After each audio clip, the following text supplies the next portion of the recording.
Hey, welcome back to the Cascade channel. Henry here. Today we're going to be talking yo-yos, and we're going to be talking in particular about how to do a bind. This is the most basic thing you're going to need to learn with an unresponsive or modern yo-yo. So let's get into it.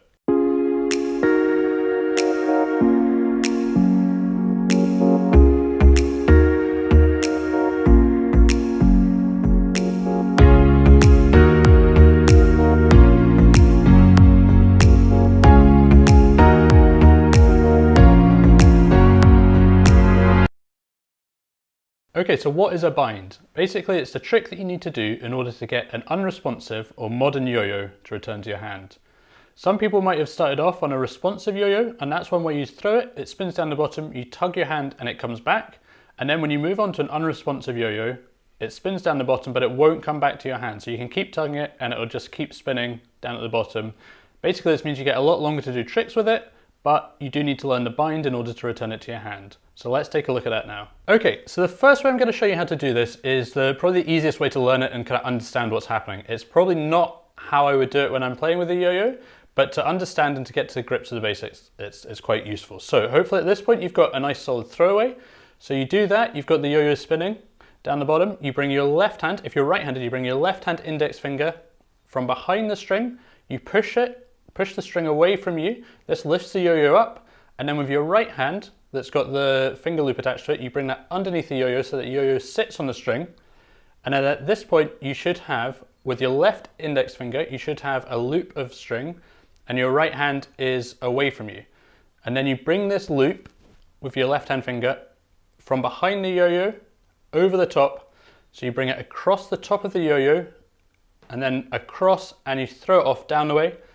This loop will cause the yo-yo to bind and then it should return to your hand. So essentially what's happening here is the bearing sits in the axle there and that's got a nice wide gap. What you need to do is you need to get the string to connect with the response pads which sit either side on each half of the yo-yo, and that then causes the string to bind and it to return. Okay, so if you're doing this and you're finding that it's just nothing's happening, you're throwing the loop across and it's going back down again and it's not binding, what you want to do is you want to do this really confidently. You don't want to kind of half-heartedly throw it across. You want to throw it across with intent, quite firmly. And as you throw it across, you hopefully will get a bind. If you don't get it the first time, keep practicing, and it just takes a little bit of practice to get to grips with what you need to do in order to get it to bind. Okay, so now we're going to have a look at the front bind. So here you're doing very similar kind of thing. It's just inverse. So you do your throwaway. You take your left index finger and you're going to swing the yo-yo over the index finger and land it on the string in the trapeze, like this.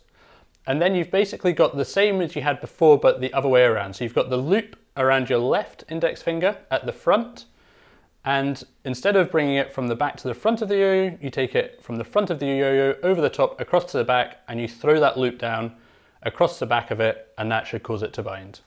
So that's the bind. It's a fairly straightforward trick to learn. Hopefully you find it nice and easy, but there's a couple of tips.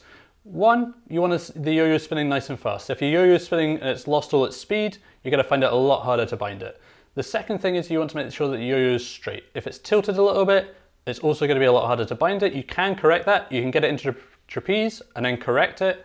But if it's not straight, it's going to be a lot harder. So that's the bind.